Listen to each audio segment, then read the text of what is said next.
السلام علیکم۔ کل مجھے کسی دوست کی کال آئی، بیرون ملک ہوتے ہیں روزگار کے سلسلے میں، مجھے بڑے تعجب سے پوچھتے ہیں اویس کیا حال ہے۔ میں نے کہا بات یہ ہے یار، اگر سکھ اور دکھ کو ایک ترازو میں رکھا جائے، آج بھی سکھ کا پلڑا بھاری ہے۔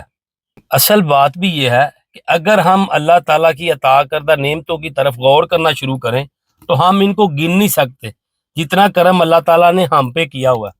ہمارے ساتھ ایک مسئلہ ہے جس کی وجہ سے ہماری زبان پہ شکریہ آتی ہے۔ ہم ہمیشہ دوسروں کی زندگیوں کو دیکھتے ہیں، عطا کردہ نعمتوں کی طرف نہیں ہم دیکھتے۔ ہمیں دوسرا شخص بڑا خوبصورت لگتا ہے، بڑا امیر لگتا ہے، بڑا پرسکون لگتا ہے، جبکہ حقیقت اس کے برعکس ہے۔ یہ اللہ تعالیٰ نے ایک نظام بنایا ہوا ہے کہ ہر دوسرا انسان اچھا لگتا ہے، جبکہ ہر شخص کسی نہ کسی آزمائش سے گزر رہا ہوتا ہے۔